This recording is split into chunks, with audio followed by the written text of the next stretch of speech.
다이어트 중인데 너무 배가 고파서 견딜 수가 없어요. 뭘 먹어야 살이 안 찔까요? 배고픔을 참다가 결국 폭식하게 돼요. 이런 고민들 한 번쯤은 해보셨죠? 저도 예전에는 똑같은 고민을 했었거든요. 다이어트 하면서 가장 힘든 게 바로 이 배고픔과의 전쟁이잖아요. 그런데 만약에 제가 배고플 때 먹으면 오히려 살이 빠지는 음식이 있다고 한다면 믿으시겠어요? 오늘 제가 소개해드릴 세 가지 음식은 단순히 칼로리가 낮은 음식이 아닙니다. 이 음식들은 우리 몸의 신진대사 시스템 자체를 바꿔서 먹으면 먹을수록 지방 연소가 활발해지는 마법 같은 음식들이에요. 그리고 이 모든 내용은 제가 임의로 만든 게 아니라 실제 국제학술지에 발표된 연구 결과들을 바탕으로 한 과학적으로 검증된 사실들입니다. 오늘 이 영상을 끝까지 보시면 여러분은 더 이상 배고픔 때문에 스트레스 받지 않으면서도 건강하게 체중을 감량할 수 있는 완벽한 방법을 알게 될 거예요. 자, 그럼 본격적으로 시작해 볼까요? 첫 번째로 소개해 드릴 음식은 바로 계란입니다. 계란이 다이어트 음식이라고 하고 의아해 하시는 분들이 계실 텐데요. 계란에 대한 오해가 정말 많거든요. 계란은 콜레스테롤이 높아서 몸에 안 좋다, 계란 노른자는 살찐다, 이런 잘못된 정보들 때문에 많은 분들이 계란을 멀리하고 계세요. 하지만 최신 영양학 연구 결과들을 보면 계란은 정말 놀라운 체중 감량 식품입니다. 먼저 계란의 영양학적 특성부터 자세히 살펴보겠습니다. 계란 한 개에는 약 70칼로리가 들어있어요. 이 중에서 단백질이 6g, 지방이 5g, 탄수화물은 거의 0g에 가까워요. 여기서 중요한 건 이 단백질의 품질입니다. 계란의 단백질은 우리 몸에서 완전 단백질로 분류되는데 이는 우리 몸이 스스로 만들 수 없는 9가지 필수 아미노산을 모두 포함하고 있다는 뜻이에요. 그런데 여기서 정말 중요한 개념이 나옵니다. 바로 열 효과, 즉 TEF라고 하는 THERMIC 이펙트 오브 푸드예요. 우리가 음식을 먹으면 그 음식을 소화하고 흡수하고 대사하는 과정에서 에너지가 소모됩니다. 그런데 이 에너지 소모량이 영양소별로 엄청나게 다르거든요. 탄수화물을 소화할 때는 섭취한 칼로리의 5에서 10% 정도가 소모돼요. 지방은 0에서 3%로 거의 소모되지 않습니다. 그런데 단백질은 무려 20에서 30%나 소모돼요. 이게 무슨 뜻이냐면 100칼로리의 단백질을 먹으면 실제로는 70에서 80칼로리만 우리 몸에 저장된다는 얘기예요. 나머지 20에서 30칼로리는 소화 과정에서 그냥 타버리는 거죠. 2008년 국제비만학회지에 발표된 놀라운 연구가 있어요. 152명의 과체중 남녀를 대상으로 8주간 실험을 했는데 한 그룹은 아침에 계란 2개를 먹고 다른 그룹은 똑같은 칼로리의 베이글을 먹게 했어요. 결과가 어땠을까요? 계란을 먹은 그룹이 베이글을 먹은 그룹보다 체중을 65%더 많이 감량했어요. 허리둘레도 34%더 많이 줄었고요. 같은 칼로리를 먹었는데 왜 이런 차이가 날까요? 첫 번째 이유는 포만감입니다. 계란의 풍부한 단백질은 우리 몸에서 GLP-1이라는 호르몬의 분비를 촉진해요. 이 호르몬은 뇌의 시상하부에 배부르다는 신호를 보내서 자연스럽게 식욕을 억제합니다. 실제로 같은 연구에서 계란을 먹은 그룹이 다음 식사에서 평균 400칼로리를 덜 먹었다고 나와 있어요. 두 번째 이유는 혈당 안정화예요. 베이글 같은 정제된 탄수화물을 먹으면 혈당이 급격히 올라갔다가 떨어지면서 금세 배가 고파져요. 반면 계란은 혈당을 안정적으로 유지시켜줍니다. 세 번째 이유는 앞서 말씀드린 열 효과예요. 계란의 단백질을 대사하는 과정에서 더 많은 칼로리가 소모되는 거죠. 그럼 언제 어떻게 먹어야 가장 효과적일까요? 가장 좋은 시간은 공복일 때입니다. 특히 아침 공복이나 운동 후 2에서 3시간이 지난 시점이 최적이에요. 이때 우리 몸의 신진대사율이 가장 높거든요. 조리법도 중요합니다. 기름을 많이 사용하는 스크램블 에그나 오믈렛보다는 삶은 계란이나 찜 계란이 좋아요. 추가 칼로리 없이 순수한 계란의 영양소만 섭취할 수 있거든요. 간단한 레시피 몇 가지 알려드릴게요. 첫 번째, 완벽한 반숙 계란 만들기. 물이 끓으면 계란을 넣고 정확히 6분 30초 삶아주세요. 그 다음 찬물에 바로 담가서 껍질을 벗기면 노른자가 반숙으로 완벽하게 익은 계란이 완성됩니다. 두 번째, 전자레인지 스팀 에그. 계란 2개를 그릇에 깨트리고 소금 한 꼬집, 물 2큰술을 넣어 잘 저어주세요. 전자레인지에 1분 30초 돌리면 부드러운 찜 계란이 완성돼요. 세 번째, 계란 샐러드. 삶은 계란 2개를 으깨고 여기에 아보카도 반개, 방울토마토, 오이를 넣어 간단히 드레싱해서 드시면 완벽한 한 끼 식사가 됩니다. 많은 분들이 콜레스테롤 때문에 걱정하시는데 최근 연구들에 따르면 식이 콜레스테롤이 혈중 콜레스테롤에 미치는 영향은 생각보다 크지 않아요. 미국 심장협회에서도 더 이상 식이 콜레스테롤 제한을 권고하지 않고 있습니다. 건강한 성인이라면 하루 2에서 3개 정도는 충분히 섭취할 수 있어요. 오히려 단백질 부족으로 인한 근육량 감소가 더 문제가 될 수 있거든요. 자, 이제 두 번째 음식으로 넘어가 볼게요. 바로 아보카도입니다. 아보카도는 지방 덩어리인데 어떻게 다이어트 음식이 될 수 있나요? 이런 질문을 정말 많이 받아요. 맞아요. 아보카도는 지방 함량이 높은 과일입니다. 아보카도 100g당 약 160칼로리가 들어있고 이 중 대부분이 지방이에요. 하지만 여기서 중요한 건 지방의 종류입니다. 모든 지방이 다 같은 지방이 아니거든요. 아보카도 지방의 약 70% 이상이 단일 불포화 지방산이에요. 특히 올레산이라는 성분이 풍부한데 이는 올리브 오일의 주성분이기도 합니다. 올레산이 우리 몸에서 어떤 역할을 하는지 자세히 알아볼게요. 첫 번째, 염증 감소 효과입니다. 만성 염증은 비만의 주요 원인 중 하나예요. 지방세포에서 분비되는 염증성 사이토카인이 인슐린 저항성을 유발하고 이는 다시 지방 축적을 촉진하는 악순환을 만들거든요. 올레산은 이런 염증을 줄여주는 역할을 합니다. 두 번째, 식욕 조절 효과예요. 올레산이 소장에서 올레이레탄 오라마이드라는 물질로 변환되는데 이 물질이 뇌에 포만감 신호를 보내줍니다. 세 번째, 지방 산화 촉진 효과입니다. 올레산은 미토콘드리아에서 지방을 에너지로 전환하는 과정을 활성화시켜줘요. 실제 연구 결과들을 보면 정말 놀라워요.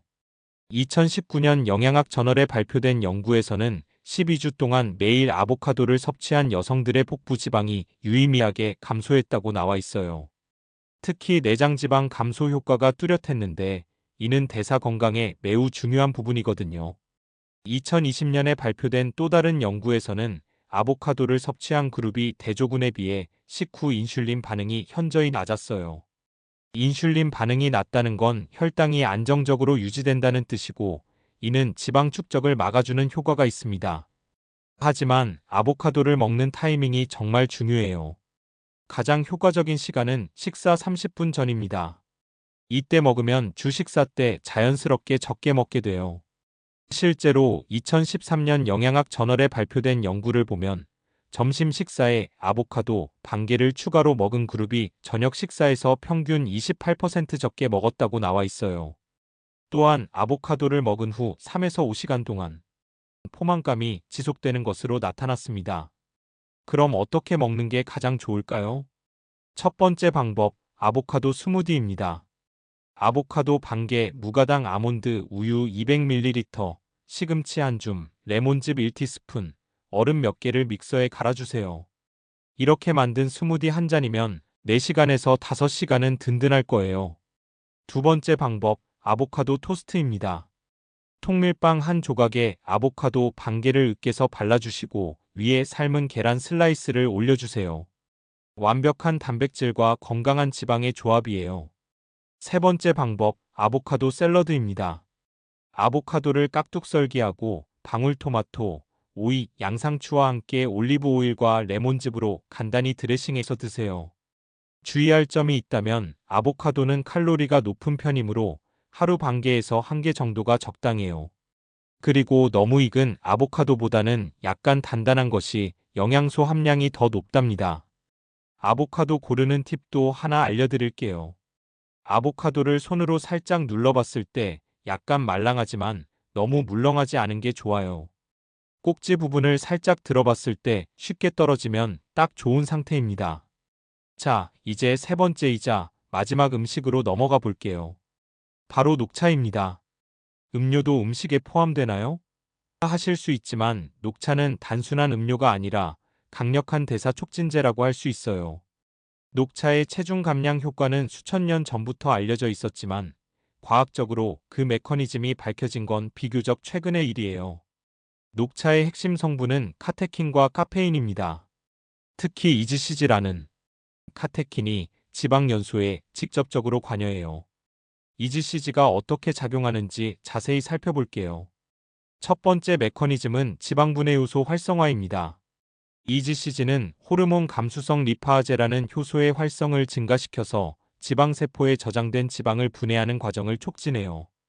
두 번째는 열 생성 증가예요. 이지시즈와 카페인이 결합하면 우리 몸의 교감신경계를 자극해서 기초대사율을 높여줍니다. 실제로 녹차를 마시면 기초대사율이 4에서 5% 증가한다고 알려져 있어요. 세 번째는 지방 산화 촉진입니다. 운동할 때 우리 몸이 탄수화물 대신 지방을 에너지원으로 더 많이 사용하게 만들어줘요. 실제 연구 결과들을 보면 정말 놀라워요. 2009년 국제비만학회지에 발표된 연구에서는 12주 동안 매일 녹차 추출물을 섭취한 그룹이 대조군보다 체중을 1.3kg 더 감량했어요. 특히 복부지방 감소 효과가 뚜렷했는데 복부 둘레가 평균 3.5cm나 줄었다고 나와 있습니다. 2010년 미국 임상영양학 저널에 발표된 메타 분석에서는 녹차 카테킨이 특히 운동과 함께 할 때 지방 연소 효과가 17%나 증가한다고 보고했어요. 하지만 녹차의 진짜 마법은 공복에 마실 때 나타납니다. 공복 상태에서 녹차를 마시면 카테킨의 흡수율이 최대 3배까지 증가해요. 음식과 함께 마시면 다른 성분들이 카테킨 흡수를 방해하거든요. 최적의 타이밍은 언제일까요? 첫 번째, 기상 후 30분 이내입니다. 이때 우리 몸은 하룻밤 동안의 공복 상태에서 깨어나면서 신진대사가 활발해지기 시작해요. 두 번째, 운동 30분 전입니다. 녹차의 카페인과 카테킨이 운동 중 지방 연소를 극대화시켜줘요. 세 번째, 식사 1시간 전입니다. 이때 마시면 식사 때 자연스럽게 적게 먹게 되고 식후 혈당 상승도 완만하게 만들어줍니다. 네 번째, 오후 3에서 4시경입니다. 이 시간대는 보통 간식이 당기는 시간인데 녹차로 대신하면 불필요한 칼로리 섭취를 막을 수 있어요. 녹차를 우려내는 방법도 중요해요. 물 온도는 70에서 80도가 적당합니다. 너무 뜨거운 물을 사용하면 카테킨이 파괴될 수 있어요. 우려내는 시간은 3에서 5분이면 충분하고 너무 오래 우려내면 쓴맛이 강해져서 오히려 마시기 어려워집니다. 하루 권장량은 3에서 4잔 정도예요.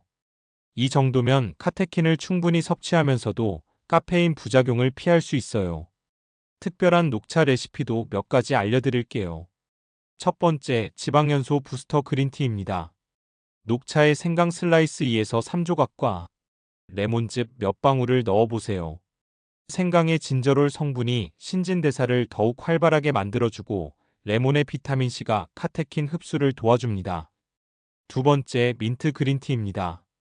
녹차에 신선한 민트잎 몇 장을 넣어서 우려내면 상쾌한 맛과 함께 소화에도 도움이 돼요.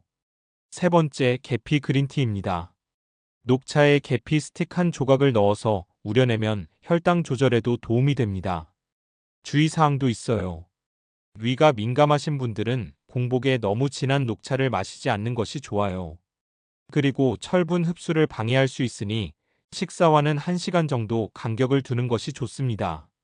임신 중이거나 수유 중인 분들은 카페인 섭취를 제한해야 하므로 의사와 상담 후 드시기 바랍니다. 자, 이제 지금까지 말씀드린 3가지 음식을 어떻게 하루 일과에 접목시킬지 완벽한 스케줄을 알려드릴게요. 오전 6시 기상과 함께 녹차 한 잔을 마셔주세요. 이때는 진하지 않게 우려내서 위에 부담을 주지 않는 게 좋아요. 오전 7시 아침 식사로 삶은 계란 2개와 아보카도, 토스트 반 조각을 드세요. 여기에 방울토마토나 오이 등의 채소를 곁들이면 더욱 좋아요. 오전 10시 간식 시간에는 녹차 한 잔을 더 마셔주세요.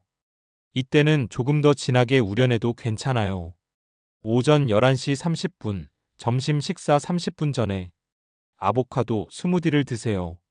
이렇게 하면 점심 식사량이 자연스럽게 줄어들어요. 오후 12시 점심 식사는 평소보다 조금 적게 드시되 단백질과 채소 위주로 구성해 주세요. 오후 3시 오후 간식 대신 녹차 한 잔을 마셔주세요. 이때 생강이나 레몬을 넣은 특별 레시피를 활용해 보세요. 오후 6시 저녁 식사 1시간 전에 녹차 한 잔을 마셔주세요. 오후 7시 저녁 식사로는 계란찜과 샐러드를 드세요. 여기에 아보카도를 추가로 넣으면 더욱 든든해요. 이런 스케줄을 2에서 3주 동안 꾸준히 따라하시면 분명 몸의 변화를 느끼실 수 있을 거예요. 하지만 여기서 정말 중요한 주의사항들이 있어요. 첫 번째, 개인차가 있다는 점입니다. 모든 사람에게 똑같이 효과가 나타나지는 않아요. 연령, 성별, 기종, 건강 상태, 운동량 등에 따라 결과가 달라질 수 있습니다. 두 번째, 이 세 가지 음식만으로는 완전한 영양소를 얻을 수 없어요. 다양한 채소, 과일, 통곡물, 기타 단백질 식품들과 함께 균형 잡힌 식단을 구성하는 것이 기본입니다. 세 번째, 충분한 수분 섭취가 중요해요. 특히 녹차를 많이 마실 때는 카페인의 이뇨작용 때문에 탈수가 올 수 있어요. 하루 2리터 이상의 물을 마시는 것을 권장합니다. 네 번째, 꾸준함이 가장 중요해요. 1에서 2주만 해서는 진짜 효과를 보기 어려워요. 최소 4에서 6주는 꾸준히 실행해 보셔야 합니다. 다섯 번째, 이 방법은 건강한 성인을 기준으로 한 것이에요. 특별한 질환이 있거나 약물을 복용 중인 분들은 반드시 의사와 상담 후 시도하시기 바랍니다. 실제로 이 방법을 따른 분들의 후기를 보면 정말 놀라워요. 2주 만에 3kg이 빠졌어요. 그런데 배고프지 않아서 스트레스를 전혀 받지 않았어요. 한 달 동안 따라했는데 바지 사이즈가 한 치수 줄었어요. 특히 뱃살이 확실히 들어갔네요. 계란과 아보카도를 먹기 시작한 후로 간식이 당기지 않아요. 자연스럽게 식욕이 줄어든 느낌이에요. 녹차를 규칙적으로 마시니까 몸이 가벼워지고 에너지가 넘쳐요. 이런 후기들을 보면서 정말 뿌듯했어요. 추가로 몇 가지 꿀팁을 더 알려드릴게요. 계란을 삶을 때는 찬물에서 시작해서 물이 끓으면 정확히 10분간 삶아주세요. 그러면 완전히 익으면서도 부드러운 식감을 유지할 수 있어요. 아보카도를 보관할 때는 냉장고에 넣기보다는 실온에서 보관하다가 적당히 익으면 냉장고에 넣어주세요. 한 번 자른 아보카도는 레몬즙을 뿌려서 랩에 싸서 보관하면 변색을 막을 수 있어요. 녹차는 밀폐 용기에 넣어서 냉장고에 보관하면 신선함이 오래 유지됩니다. 그리고 같은 찻잎으로 2에서 3번 우려서 마실 수 있어요. 이 세 가지 음식과 함께 물을 많이 마시면 효과가 배가 됩니다. 물 자체도 신진대사를 높여주는 효과가 있거든요. 또한 작은 접시에 담아서 먹으면 포만감이 더 커져요. 시각적 효과도 무시할 수 없거든요. 많은 분들이 하는 실수들. 첫 번째 실수는 너무 많이 먹는 거예요. 몸에 좋다고 하니까 많이 먹어야지 하면서 계란을 하루에 5에서 6개씩 먹거나 아보카도를 하루에 2에서 3개씩 먹는 분들이 계세요. 아무리 좋은 음식이라도 적당한 양이 중요해요. 두 번째 실수는 타이밍을 무시하는 거예요. 언제 먹든 상관없겠지 하면서 아무 때나 먹으시는 분들이 있는데 언제 먹느냐가 정말 중요합니다. 특히 공복 상태에서의 효과와 식후에 먹는 효과는 완전히 달라요.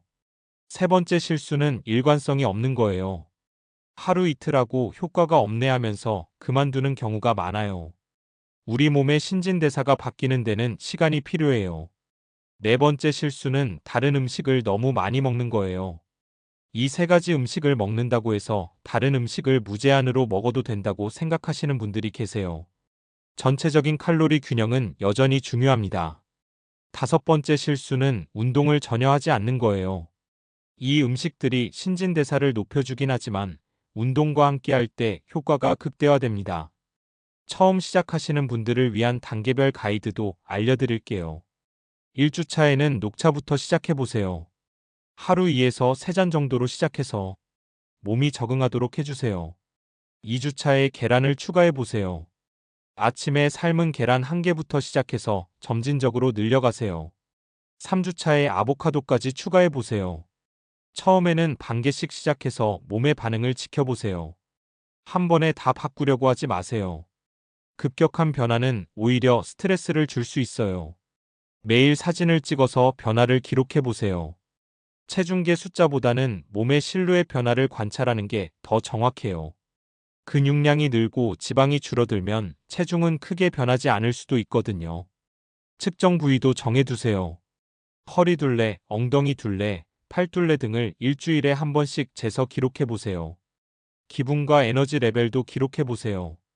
체중 감량뿐만 아니라 전반적인 컨디션 개선도 중요한 지표예요. 지금까지 말씀드린 내용들은 모두 과학적으로 검증된 사실들이에요. 제가 임의로 만든 내용이 아니라 국제비만학회, 미국 임상영양학회, 영양학 저널 등 권위 있는 학술지에 발표된 연구들을 바탕으로 한 것들입니다. 계란의 단백질 열 효과, 아보카도의 호르몬 조절 효과, 녹차의 대사 촉진 효과는 모두 실제로 우리 몸에서 일어나는 생리학적 현상들이에요. 이건 단순한 다이어트 팁이 아니라 우리 몸의 생리학적 원리를 활용한 과학적 접근법입니다. 하지만 기적을 기대하시면 안 돼요. 하루아침에 10kg이 빠지거나 하는 일은 없어요. 건강한 체중 감량은 한 달에 2에서 4kg 정도가 적당합니다. 너무 빨리 빼려고 하면 근육량도 함께 줄어들고 기초대사율이 떨어져서 요요 현상이 생길 수 있어요. 천천히, 꾸준히 건강하게 접근하는 것이 가장 중요합니다. 마지막으로 몇 가지 추가 팁을 더 드릴게요. 수면도 정말 중요해요. 잠이 부족하면 그렐린이라는 배고픔 호르몬이 증가하고 렙틴이라는 포만감 호르몬이 감소해요. 하루 7에서 8시간의 충분한 수면을 취하세요. 스트레스 관리도 필수예요. 스트레스를 받으면 코르티솔이라는 호르몬이 분비되는데 이 호르몬은 복부지방 축적을 촉진해요. 명상, 요가, 산책 등을 통해 스트레스를 관리하세요. 식사할 때는 천천히 씹어서 드세요. 뇌가 포만감을 느끼는데 약 20분 정도 걸리거든요. 빨리 먹으면 과식하기 쉬워요. 식사 전에 물 한 잔을 마시는 것도 좋은 방법이에요. 포만감을 높여주고 신진대사도 일시적으로 증가시켜줍니다. 규칙적인 식사 시간을 지키는 것도 중요해요. 우리 몸에 생체 리듬이 있거든요. 일정한 시간에 식사하면 소화와 대사가 더 효율적으로 이루어져요. 간헐적 단식과 함께하는 것도 좋은 방법이에요. 16대 8 방법으로 16시간은 금식하고 8시간 동안만 식사하는 거예요. 이때 오늘 소개한 3가지 음식을 활용하면 더욱 효과적이에요. 여러분, 오늘 소개해드린 계란, 아보카도, 녹차, 이 3가지만 제대로 활용해도 분명 놀라운 변화를 경험하실 거예요. 가장 중요한 건 올바른 타이밍과 적절한 양, 그리고 무엇보다 꾸준함이에요. 이 3가지만 기억하시면 됩니다. 2에서 3주 후면 거울을 보실 때마다 놀라실 거예요. 바지가 헐렁해지고 얼굴이 갸름해지고 전체적으로 몸이 가벼워지는 걸 느끼실 수 있을 거예요. 가장 좋은 건 배고프지 않으면서도 자연스럽게 체중이 감량된다는 거예요.